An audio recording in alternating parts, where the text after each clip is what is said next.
What's the most WTF thing you've experienced or seen during a flight? I travel quite a bit and have seen a few weird things, but on a recent trip from Vienna to Venice, things were taken to a whole new level. So we're about 20 minutes into the flight when I noticed that a woman sitting across from me had a Persian cat in one of those cat carrier bags. The plane was really warm and the cat was sitting in the bag panting. Well, the lady decided to let the cat out of the bag to let it cool off a bit. After trying to shove the cat's face up into the air vents for a minute, the cat literally freaked out. It was clawing at everything, attaching itself to the seats in front, jumping around, hissing, well, you name it. This thing went crazy. Anyway, after about 5 minutes of more of the same, the cat completely lost it, tried to climb the seat in front and, wait for it, fell over dead. We couldn't believe what had just happened. The owner was trying to shake the cat around a bit to wake it up, but it was a goner. For the duration of the flight, she was sat there holding her dead cat, sobbing quite profusely. That's just awful. I would be completely paranoid bringing a pet on a plane, and not because of anything like this happening, just in general. On a red-eye flight, just as I fell asleep, a woman passed out in the middle of the aisle and hit my leg. I was so doped up on Dramamine, I didn't even realize it and fell back asleep. The flight attendants put an oxygen tank on the floor and put the tank masks over her mouth. Apparently, they used my hand to hold it in place. So when I woke up a few minutes later, I was like, why am I holding an oxygen mask over someone's face? Hey, you're literally out there helping save lives in your sleep.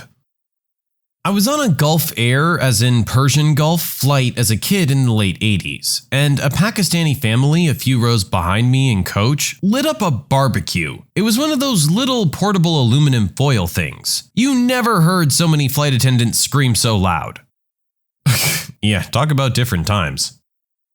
I walked onto the plane and gave the first steward I saw a bag of Hershey's miniatures. This is for the crew. The whole flight, I was given free headphones and all the free drinks I could handle. I tried to pay, but she just kept giving me my money back with every drink. Apparently, chocolate's very valuable in the air. I was about 15 and flirting with a cute girl in the seat next to me. My family was about 2 rows back with my younger brother, and the lady that occupied the third seat pretty much set me up the entire flight. This old lady was the best wingman ever. Anyway, I get up to use the restroom and she says she has to go too. She gets out first and I'm waiting for her to finish up. We've been flirting pretty much the whole flight and she knows that I'm right behind her in line. So she finishes using the bathroom and I walk in. Right there in the toilet is a gigantic unflushed poop. To this day, I have no idea how you respond to something like that. Not really a WTF moment, but kind of funny. So we're flying out of Cleveland and the pilot comes over the PA and gives his welcome, blah blah blah. So we're just leaving Cleveland, we should be in, And then slightly under his breath, but not quiet enough that everyone else didn't hear, he says, "Where the hell are we going?" Long pause. "Chicago." Everyone laughed. Good times and high times. I sat beside a Scientologist who tried to convince me to go into business with him. He wouldn't explain what the business was. How are you going to ask me to invest if you're not even going to tell me what I'm investing in? Come on, buddy.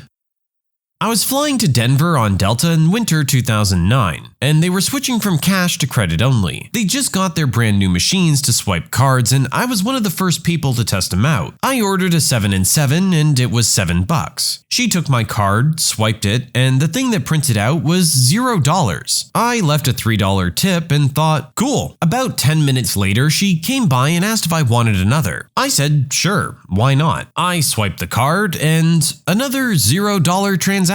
Bought lunch, $0. So I ordered 4 more 7 and 7s and got hammered for around $20 in tips. I checked my bank account the day after and sure enough, only the tip showed up. I have no idea what happened, but that was one happy flight attendant. Sounds like you did pretty well for yourself too, my friend.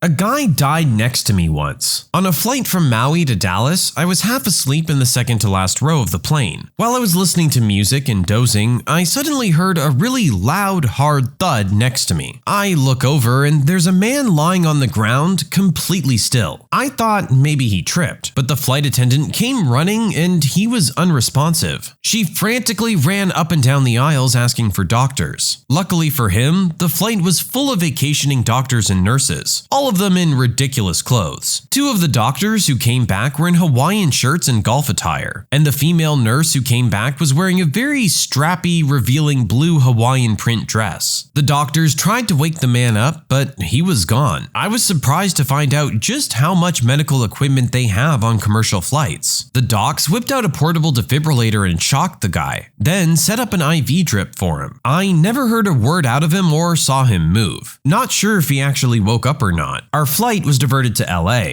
and when we landed, half a dozen EMT personnel ran onto the plane to pull the guy out on a gurney. Unfortunately for me, this scenario set off a panic attack, and I had to go find a nice spot in the aisle to lie down so that I didn't pass out and cause more problems for the crew and doctors. It was kind of embarrassing. One time, I was the only person on a very big plane from DC to Atlanta. They told me they wouldn't normally fly, but they really needed the plane in Atlanta first thing in the morning. I got great service, by the way. Since then, I've used this as the setting for an erotic fantasy. An older man unsuccessfully attempting to get some action from his wife in the seat in front of me. Honey, I got the blanket in place. My wife was coming to visit me in Africa a few months ago. On some third world airline, a passenger sitting next to her pulls out his thing and starts peeing into a bottle, then hands it to the stewardess who didn't even bat an eye. I'm sorry, is there no bathroom on the plane? I was in an aisle seat on a flight from LA to Austin, Texas. About an hour into the flight, I noticed this awful smell. I look up from my book just in time to see this 70-year-old woman violently throwing up in her lap. Since I'm a sympathy vomiter, I turn towards the people in the other seats to try and avoid doing the same thing. After about a minute of this and the rancid smell of old people vomit, she's led to the bathroom. As she's leaving her seat, she poops herself in the seat. So I get to spend the rest of the flight gagging as this poop and vomit aroma assaults my nostrils. The flight attendants tried to clean it up as best as they could, but it made no real improvement. Ugh, that's awful to have to sit through, but also just kind of feel bad for that lady. She's obviously having a really rough time. While waiting to use the bathroom on the way to Panama, the door somehow opened while this guy was hunched over the toilet, pleasuring himself. At first, I couldn't believe what I actually saw. As his head turned to see the door come open, the most awkward eye contact moment of my life unfolded. He turned to shut the door in a panicked fashion, exposing his junk. At that point, my WTF face became encrusted into my facial features for the rest of the flight, and even the next day. Ever since that time, I can hardly use any bathroom on a plane. I was taking a business flight to Chicago when, about halfway through the flight, a man was walking back to the lavatory but completely passed out and hit the floor next to me. People started chattering and calling for help while this guy pops out of first class and says, "Don't worry, I'm a doctor," and addresses the situation like a boss. It was Dr. Oz. Oh, great. Is there any other doctor on board? On the way to Japan, I look across the aisle and see an old man sitting with an old woman I assume to be his wife. He reaches into his bag and pulls out a large stash of adult magazines and proceeds to sit and look at them for many hours of the flight. I'm sure he says he just reads them for the articles. I was flying Calgary to Houston, which is about a 4-hour direct flight. We were just about 2 hours into the flight, or coincidentally, just about to Denver, when the pilot announced we would have to turn back to Calgary. So around we go and land in about an hour 15. He really cranked it. We touch down and taxi over to the mechanics. They open the cargo door and shut it again. And in 15 more minutes, we were fueled up and in the air and off to Houston. This time it was about a 3-hour flight, full thrust the whole way. Luckily, there was an industry guy behind me and I overheard him speculating the reason. His idea was that since the airline had paid mechanics in Calgary and probably not in Denver, it would be cheaper for them to turn all the way around to Calgary than pay all the costs associated with landing in Denver. Luckily, it was just a little glitch and not a true problem, but it was anyone's guess the true issue. I have a friend that's familiar with the inner workings of the plane, and he said that anytime they open the cargo door and unplug a certain cable during maintenance, some switch has to be flipped to reset the alarm system for that door. He said it's an extremely common mistake for that switch to not get flipped after work has been done, and it results in false alarms. All that cost, likely in the tens of thousands, because one guy forgot to flip a switch. I'd be more annoyed at the waste of time, honestly. Just land in Denver, come on.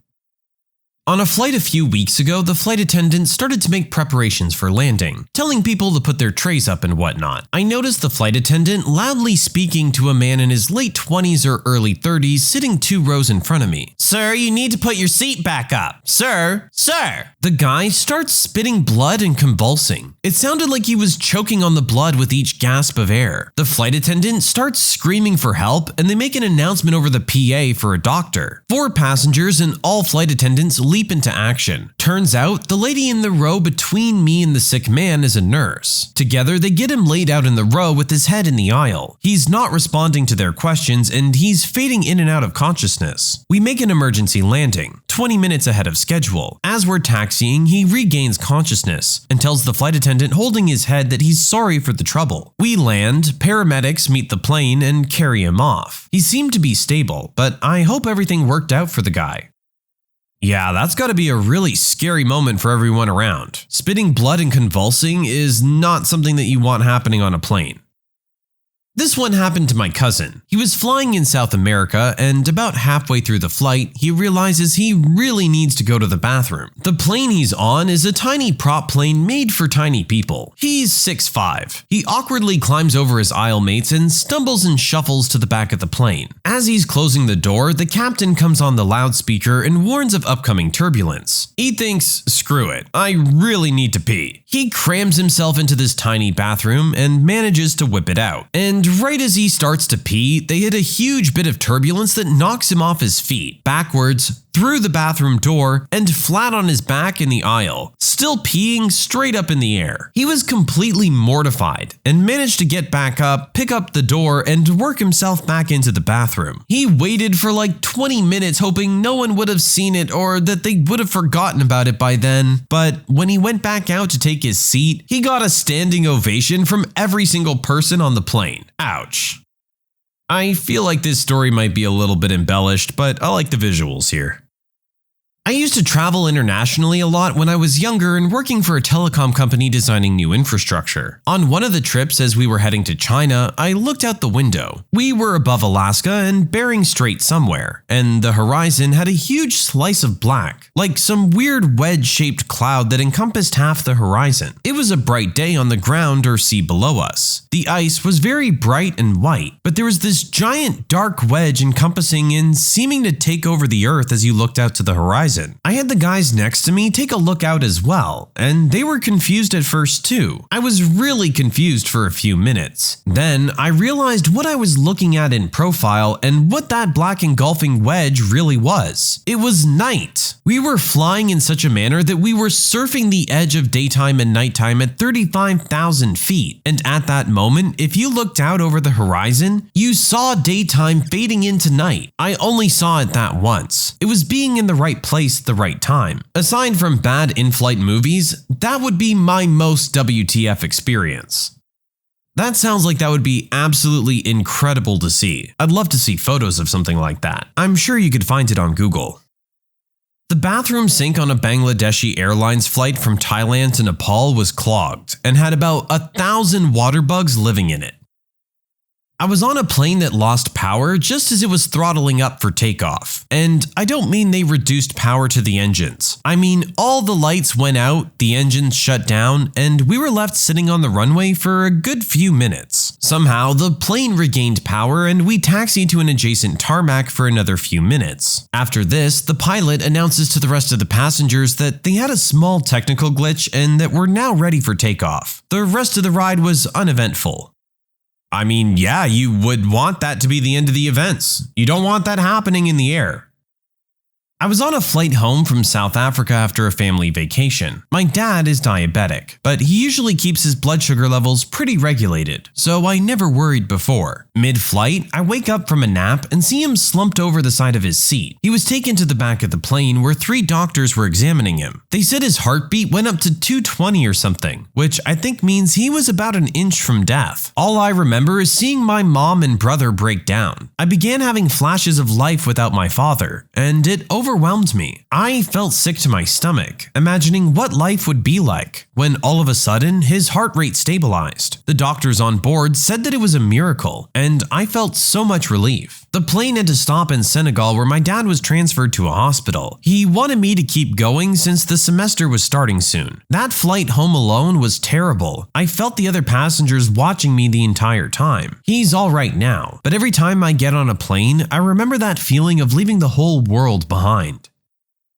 I was on a flight from Amsterdam to New York one time, and there was this kid who was running up and down the aisles trying to bite people. As he was heading down the aisle at full speed, a stewardess suddenly pulled the refreshment cart into the aisle right in front of him, and he ran smack into it face first. She said to him, "Oh, sorry, didn't see you coming. You shouldn't run down the aisle like that," or something like that. I know she did that on purpose. It was awesome. Hey, you know what? Someone had to. I went to Vegas with my wife. First, let me say it was an early flight. We got there extra early for check-in, put our bags to the side so as not to get in anyone's way. This 300+ pound greaseball wearing a Hawaiian shirt and shorts comes waddling in with one carry-on bag, remember this as it's important, and knocks over my neatly stacked out-of-the-way baggage. It's also 15 degrees outside, freezing, and 5:15 in the morning. I'm like, whatever, no big deal. Later, we get on the plane. My wife has the window, I'm in the middle, and here comes too fat for the seat Hawaiian guy with his little bag to sit on the end next to me. Great. Believe me when I tell you, this guy smelled like a dead animal covered in throw up and poop. I literally dry heaved when he sat down next to me. The guy had a carry-on bag that he was clenching like it contained something of the utmost importance. Obviously not deodorant. And he was sweating through his thin red flowered shirt while everyone else was bundled in heavy winter jackets. We hadn't even taken off yet, and I was becoming violently ill smelling this guy. I had to stuff my face in my sweater and throw my head into my wife's lap to try and escape the smell. After an hour, the guy became increasingly fidgety and paranoid. This made him sweat more. I can't figure out how a guy who sweated so much was so fat. He was like a walking sauna of used banana hammocks. Finally, the guy got up to use the bathroom, and as soon as he closed the bathroom door, people began ripping cologne and perfume ads out of magazines and rubbing them on his sweat-soaked chair. I kid you not. People were offering their apologies to me for having to sit next to him. And then the stewardess comes over and says, "I'm sorry, the flight is booked. There's nowhere else to put him." And I'm staring at her like, what? I never even said anything to anyone about it. That's when I realized this guy was such a disgusting mess. People were actually rallying around trying to help me. It was the weirdest moment of my life. For the next 5 hours, he made about 20 more trips to the bathroom, and each time, different rows would come over to rub his seat down with cologne. Oh, and guess what was in the bag? Adult magazines. Piles of adult magazines. He took a new one to the bathroom with him each time. I haven't been on a plane since. Yeah, that's gotta be just about the worst person you'd have to sit next to on an airplane. I was on a flight to Chicago. We were supposed to land at O'Hare, but about 30 minutes before landing, they told us it was too icy and we were diverted to Midway. The two are about 26 miles apart. So we land at Midway, we disembark, and as we're leaving the Skyway, a gate agent runs up and tells us we need to get back on the plane. They were now going to take us to O'Hare. We all said, screw it, we'll stay here. She then informed us our bags wouldn't be getting unloaded. We would need to go to the other airport to get them. So about 5 of us out of a full flight of 90 got back on and had to wait about 20 minutes to de-ice the plane, then a 15-minute flight to O'Hare. From the flyer's point of view, this just seems like a complete waste of time. I get that they must need the plane at that airport for something, but come on. Everyone's already deboarded, you got a few people left, just roll with it. The die has been cast. Not my story, but my sister's. She was once on a long-haul flight from London to Hong Kong. During the night, while everyone was sleeping, suddenly a woman let out the most blood-curdling scream. Since this wasn't long after 9/11, everyone was pretty on edge as it was. It turned out that the woman had just had a bad dream. Everyone was pretty annoyed after that. Hey, come on, it's not her fault. She has no control over that. I get that you guys would be annoyed, but come on, give her a break. When you subscribe, make sure to hit the bell to turn on notifications. Put the playlist on in the background to finish listening to all the stories, linked at the top of the description. And if you like Am I the Genius, give Am I the Jerk a shot, linked in the description as well. Either way, thanks a lot for watching, and we'll see you guys next time.